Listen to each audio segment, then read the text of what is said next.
Hey everyone, how's it going? Welcome to the No DQ live recap of Monday Night Raw for April the 5th, 2021. We are just 5 days away from Wrestlemania Night 1, and this is the 6th straight day in a row of 17 live streams that I'm doing on the No DQ YouTube channel. So thank you to everybody out there watching this, whether it's on demand or watching live, contributing in the chat room. Either way, I appreciate your viewership and support. Let's get right down to this, and be sure to stay tuned to NoDQ.com for the very latest regarding WrestleMania 37. We got the final card up on the website. Check out the predictions video if you haven't already. And thank you again to everybody for watching that. We kicked off Raw with a Drew McIntyre promo in the ring. And I do want to note that several times during this show, the announcers referred to Drew McIntyre and Bobby Lashley as the main event of WrestleMania. Makes me think they are going to close night one. I'm still curious if they actually go with something different or not, but that was my impression from watching Raw, that McIntyre and Lashley will actually close the show. So anyways, McIntyre cut a promo basically talking about all the things he sacrificed to become champion. His mom was having chemotherapy and he was in the United States and he wanted to go visit her, but she said to keep pushing towards his dreams.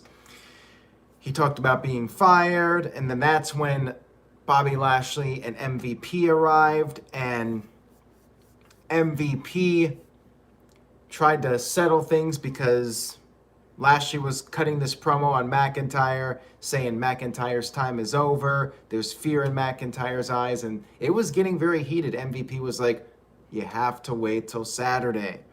And then MVP said that McIntyre might not even make it to WrestleMania. And that's when King Corbin came out and said that he is going to finish what he started on last week's episode of Raw. Segment was all right. You know, the whole thing with Corbin versus McIntyre, it's like, you know, Corbin ain't winning. I would have been fine if they just did the one match with these guys, or the one segment, I should say, at the end of the show. You really did not need this opening promo, but you know, they gotta nail everything down and hammer it home. It's filler, but it was okay. Walter Cruz with a $5 super chat. Thank you, Walter. Says, it's sad, but I just skip Raw and only watch your reviews. That's how bad the product has been lately. I've heard that from a lot of people. A lot of people have told me that they follow WWE from watching this channel, and if I say something positive, they might check something out. I'll let you guys know what I thought about the whole show at the end, so I don't spoil it, because maybe there was something good that happened on this show, or something that was particularly noteworthy, but you'll have to sit through it. I'm going to make you watch the whole thing before I tell you if this show was worth watching or not. TJS says, this show put me to sleep. And another comment in here, Raw is the worst show on television. And Greg says, tonight was a go-home show, and boy, it would make a lot of people go home. LOL, rough show. Based off the comments in the chat room, not a lot of praise, although Ace in his familiar vlog said Raw was a good show. Come on, everyone. All right, let's move forward here. We had AJ Styles versus Xavier Woods in the first match, and it's standard protocol. You know, you do a tag match at the pay-per-view, and before the pay-per-view, you have singles matches with the participants in the tag match. It's very standard, done to death, but it's just the formula that WWE has. And before the match, you had Matt Riddle meeting up with Kofi and Xavier backstage, and talked about last week when Omos picked up Kofi and dumped him over the barricade.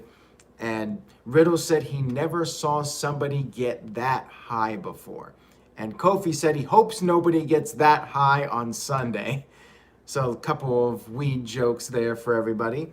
And by the way, Samoa Joe is back on commentary. He only missed the 1 week, so I guess whatever led to him missing Raw last week was just a minor issue. And remember, this show was taped last week. It was probably taped a day or two after last week's Raw, and Samoa Joe was back. So that's definitely a positive, meaning he should be at WrestleMania. Glad about that. So we had Styles versus Xavier, and Styles put on the calf crusher right away, and then Kofi, to distract Styles, threw a microphone at Omos. What are we in, 5th grade here? But the distraction worked. Stupid heel AJ Styles. Xavier Woods for the roll-up and picked up the quick victory. I mean, this was quick. This was like a 1-minute match or a 2-minute match. Did really nothing to set up the pay-per-view. You know, I guess New Day has the momentum now going into the pay-per-view, whatever. It was pretty much a waste of time. Psycho Jet Black with a $2 super chat says, one good thing about Raw is no Ricochet. There we go. There's the first Ricochet dig of the evening from Psycho Jet Black. And thank you, Psycho. You've been here every night from what I can recall. And there have been a few people too. Greg has been in pretty much every night. Dr. NXT Scorpio. I thank you all. Michael Wayne. A lot of you have been sticking with me every night so far for this. And again, I really do appreciate it. Let's see if you guys can hold out another 11 nights. Time will tell. Caleb Jacobs here as well. And CC Drink. I appreciate it, everyone. We had a recap of the whole Braun Strowman, Shane McMahon storyline. And Strowman cut this promo inside a steel cage. Said that all his life he was bullied by people like Shane McMahon. And he said Shane might be laughing now, but he'll be laughing last at WrestleMania. He's going to whoop Shane's ass for every person that has ever been called stupid. I guess he's going to be whooping Shane's ass for Kofi Kingston. Anyways, of course, Shane McMahon arrived and said maybe the cage match is not a stupid idea. However, Shane is not any ordinary man. He is a McMahon, and he will outwit and defeat Strowman, and Strowman will look in the mirror the next day and say, boy, I am stupid. And then we had our match, Braun Strowman versus Elias and Jackson Riker in a 2-on-1 handicap match. And they tried to work over Strowman. It was no tagging, so the two of them could beat him down at the same time. They went for a double cover after Elias hit an elbow drop, but Strowman powered out of it and then power slammed both of them and pinned both of them. At the very least, could you not just maybe do something different here? Was it not possible? Like, why not just have Jackson Riker get pinned? Why did Elias have to get pinned as well? Like, poor Elias. He's now losing handicap matches to set up Shane McMahon versus Braun Strowman at WrestleMania. Yikes. Not good for the man known as Elias. Hamp Kano with a $5 super chat. Thank you, Hamp. I appreciate it. He says, Night 5. Why is a monster who should be kicking ass, whining about being bullied, and talking about fighting for bullied kids? It's lame. He's babyface Big Show. That's what he is right now. And then when WWE needs him to be a vicious heel again, he'll turn heel and he'll go back and forth probably for the next decade. So best get used to it. He is Big Show 2.0. And Psycho Jet Black with a $2 super chat says, Braun is channeling Ryback because of the bully. Yeah, there's another comparison right there to Ryback, but I like to just go with the Big Show comparison. I think it's very accurate. In the chat room, Maud W is saying, once again, we need jobbers back. Yeah, why not just have Strowman win like a 3-on-1 handicap match against 3 enhancement talent? Why do you need to have Elias take a fall here in a handicap match? Like, Jackson Riker, nobody gives a damn about him. So have him lose. That's fine. Anyways, I would have done this differently. We had Bad Bunny and Damian Priest arrive in a $3 million car, which is apparently legitimate. That's apparently Bad Bunny's real car, but I'm not even sure about that, nor do I really care. Let me take a sip of water here. By the way, nodq.com/merch. You can get 25% off using the tag Mania. That's it. Mania will get you 25% off your entire order. Get a face mask. We still have a pandemic. Get a mug. You're always thirsty. We're all thirsty all the time. Get yourself a t-shirt. We need clothes. nodq.com/merch. Anyways, enough of the cheap plugs. We had Miz and Morrison show up backstage with paint, and when Bad Bunny and Priest went to their locker room or whatever, Miz and Morrison painted, basically tagging the car with paint, writing hey, hey, ho, ho, drawing bunnies.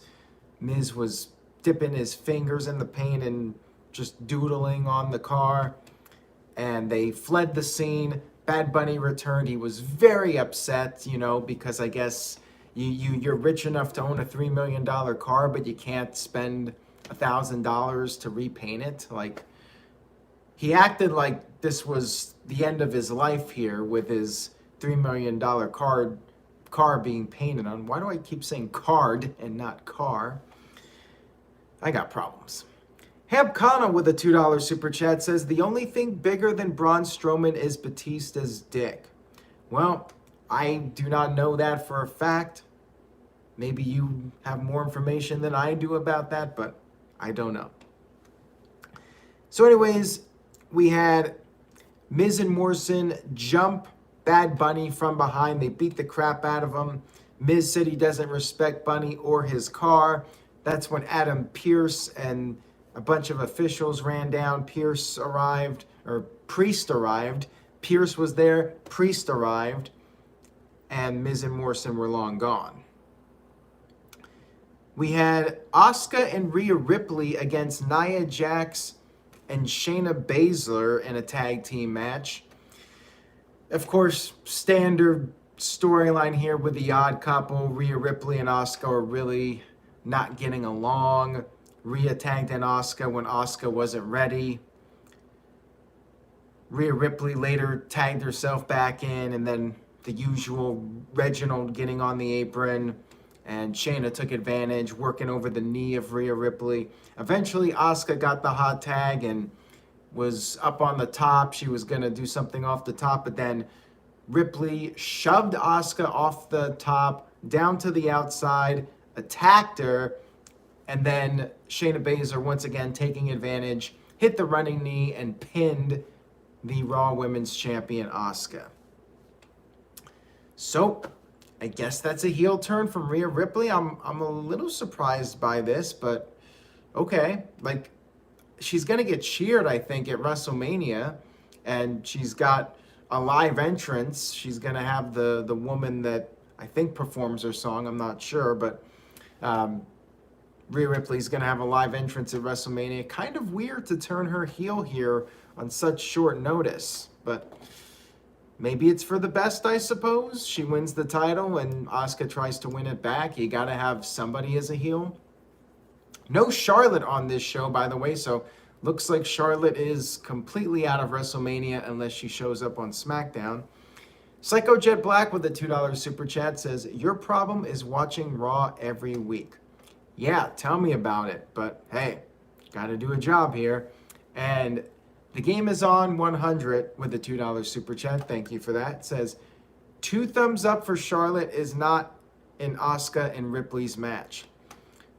Yeah, I'm fine with the one-on-one match. And like I said, I would have liked to have seen Charlotte versus Bayley at WrestleMania since Bayley's doing nothing. But who knows what's going on. And maybe they taped something for SmackDown on Friday, but they wouldn't even have much time to build it up. But I don't think it needs much build up. It's pretty straightforward because they're 2 of the 4 horsewomen. and it can just be a Raw versus SmackDown match, but we'll see. We'll see if they add anything else on Friday, last minute. We had Cedric Alexander backstage getting an MVP's face. Cedric said that MVP's greed is going to cost him, and MVP will go down as a crippled, washed-up has-been. And Cedric said he might not beat Lashley, but he's going to give Lashley a scar to remember him by.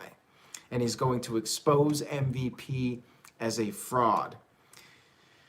After Cedric and Shelton Benjamin left, MVP was interviewed, and then he started trash talking, saying that they only became tag team champions because of him, and he's the reason that they were relevant. And Bobby Lashley arrived and said he's going to beat the crap out of Cedric. We had a backstage confrontation with Nia Jax and Shayna Baszler with all of the women that will be competing at WrestleMania. So WWE will be doing a women's tag team turmoil match with 4 teams, probably 5, because a graphic on WWE.com shows Billie Kay and Carmella as a team, and that was a tease last week. And why would Carmella turn it down? She wants a WrestleMania spot, right? So of course she's going to accept. But yeah, 5 teams, Riot Squad, Mandy Rose and Dana Brooke, Natalya and Tamina, and there's another team I'm forgetting. But they'll all be there. Winning team goes on to face Nia and Shayna on night 2. I don't care unless there's a surprise team. Hell, maybe Bayley and Charlotte form a team as a surprise, because anything other than Charlotte and Bayley as a team, I just don't care about this. And I don't believe any team could possibly win the titles from Nia and Shayna, and nor do I think any team would be suitable. Maybe the Riot Squad, but they haven't done much lately. None of these teams have really done much. Oh, Lana and Naomi is the other team. So yeah, it's filler. Just something to get the women a spot on the WrestleMania card. We had a video package shown for Bobby Lashley and Drew McIntyre, and then we had our match between Lashley and Cedric Alexander. Benjamin and Alexander, they jumped Lashley before the match. MVP was out there on commentary. Lashley fought them off. We had our match, which Lashley dominated for the most part, but Cedric did make a comeback. It was short-lived. Lashley hit the almighty spine buster, followed by the hurt lock, and that was all she wrote for Cedric Alexander. And then after the match, Shelton Benjamin attacked Lashley, but he paid the price as well.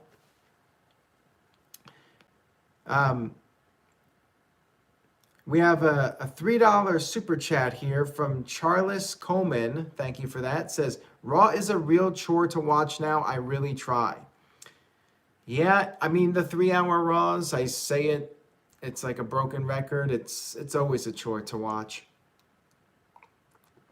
Every once in a while, we get a really good Raw out of the 3 hours, but more times than not, it's just a lot of filler. They take a 2-hour show and they try to stretch it into 3 hours. Psycho Jet Black with the $2 super chat says, why are Cedric Alexander and Shelton Benjamin still heels and not faces?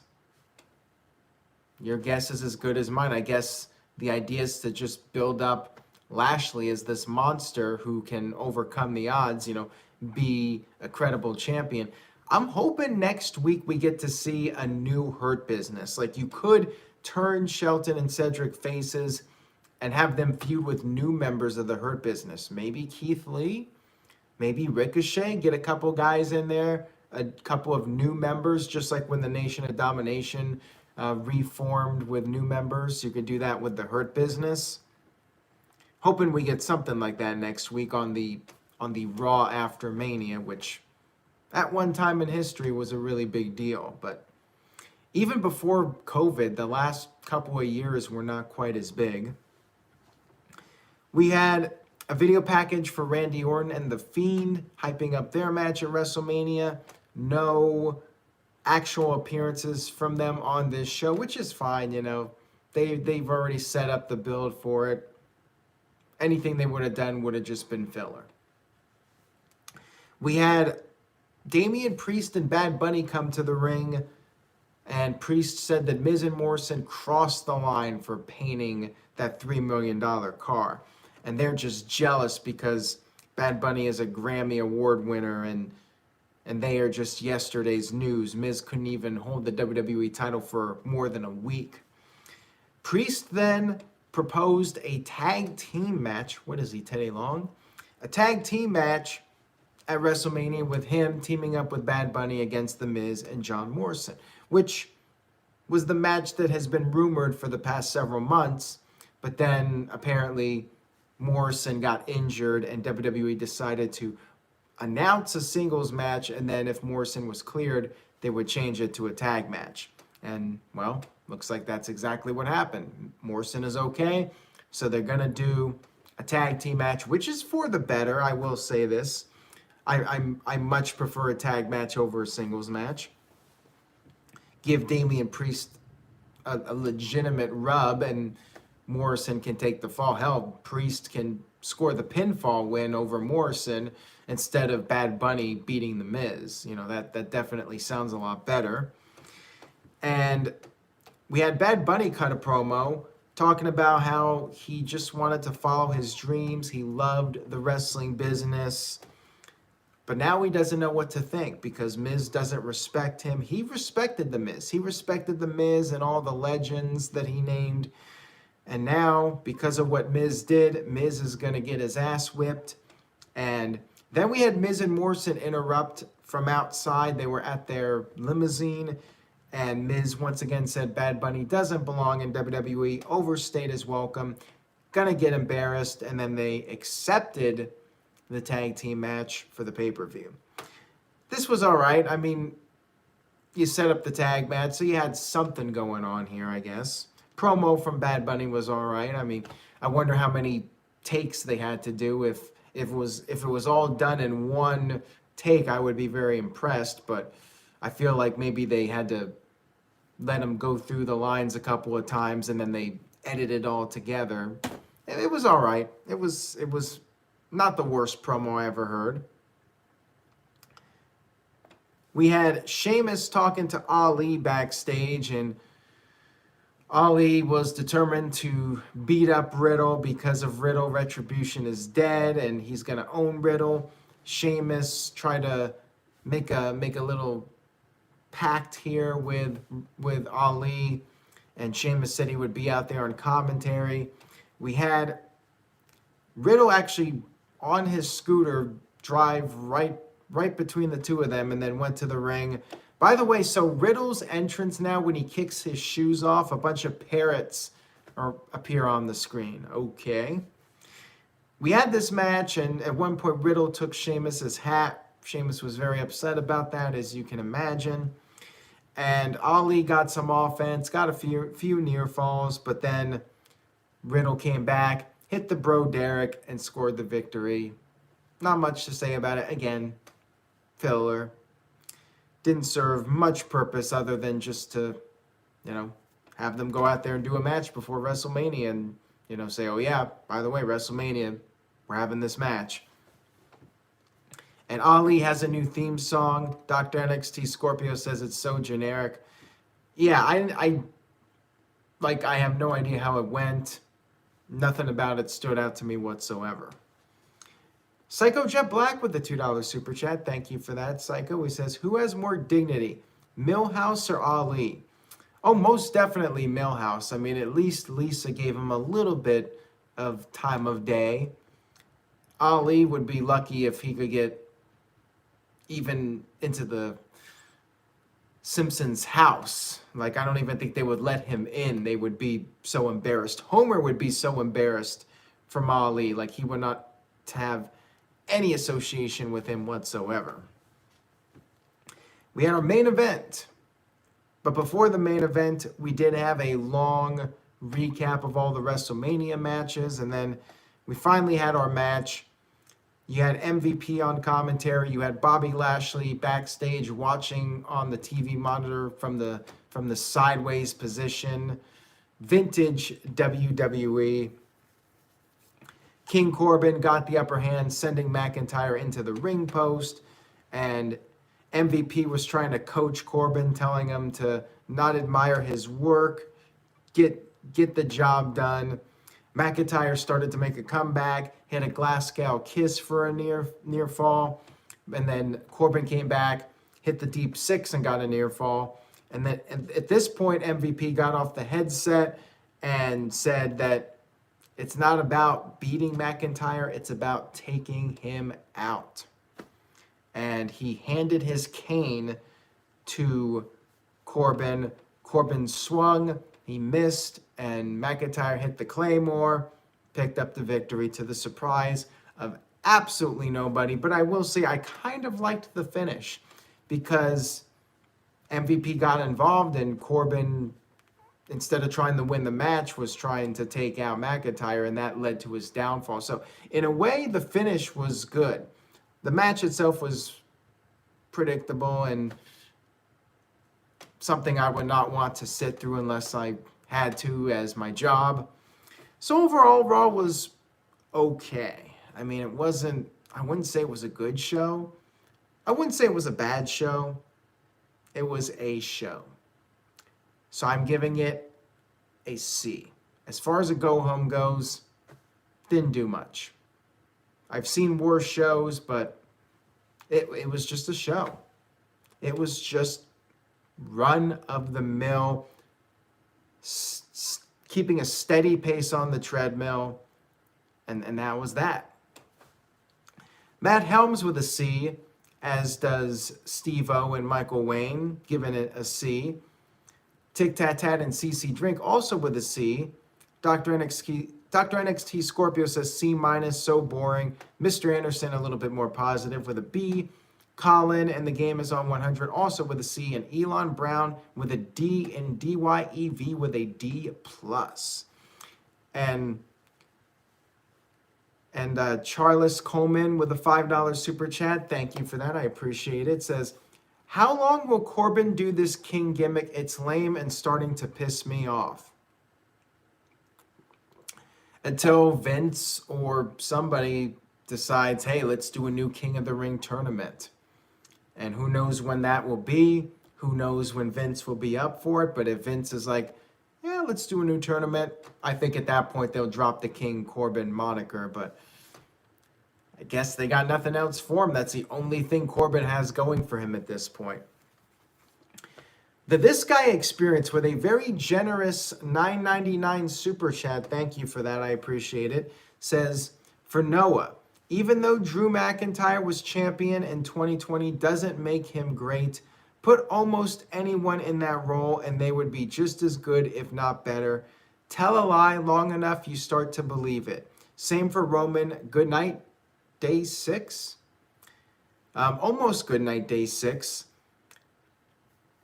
As far as Drew McIntyre goes, I think he's done really well under the circumstances, and I think it's unfair to judge the past year because of COVID. Like, it's really tough without the fans. Who knows what would have happened if he won WrestleMania with the crowd and what kind of momentum he would have built up? We really don't know.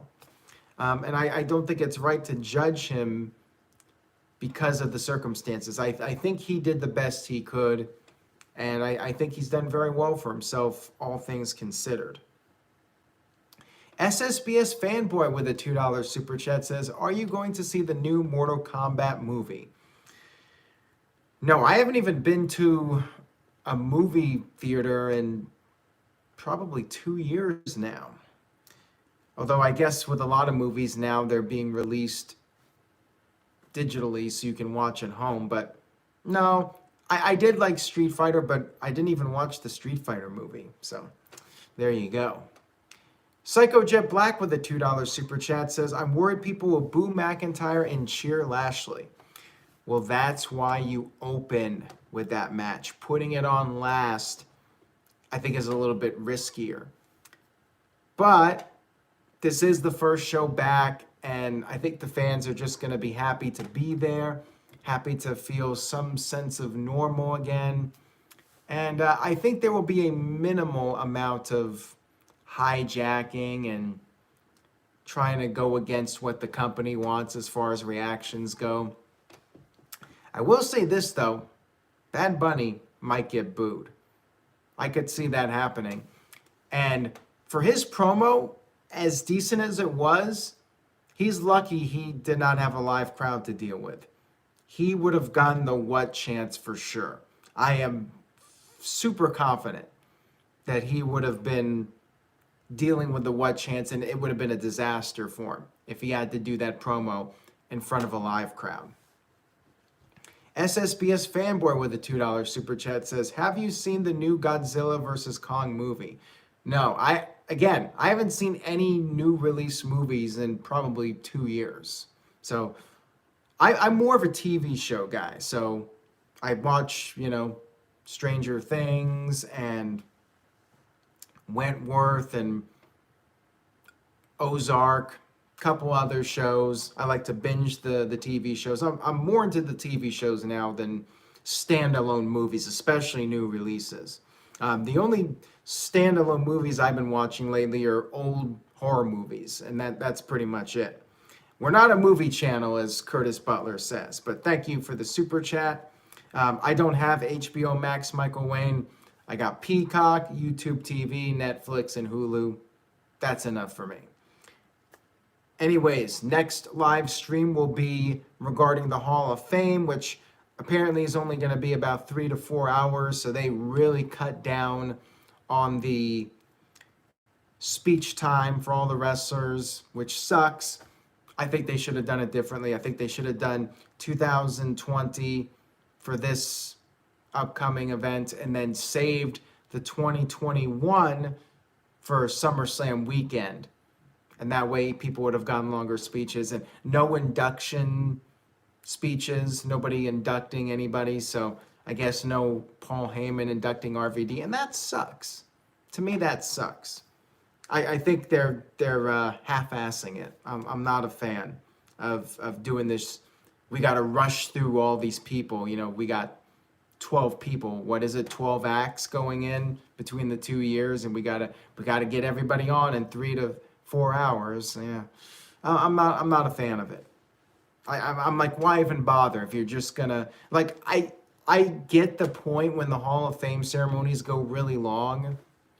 I get that they need to cut it down a little bit, but this is the exact opposite. Like, these guys are gonna have practically no time to say anything. Sometimes the stories are the best part of the Hall of Fame. And we're probably just going to get, I'd like to thank this person, that person, thank you for this honor, blah, blah, blah, and that's the end of it. And we're going to hear it 12 times. Like, that's kind of boring. Like, it just feels like a waste. So, yeah, I think they should have done it differently. But I will cover it. I'll be back for a post-Hall of Fame stream.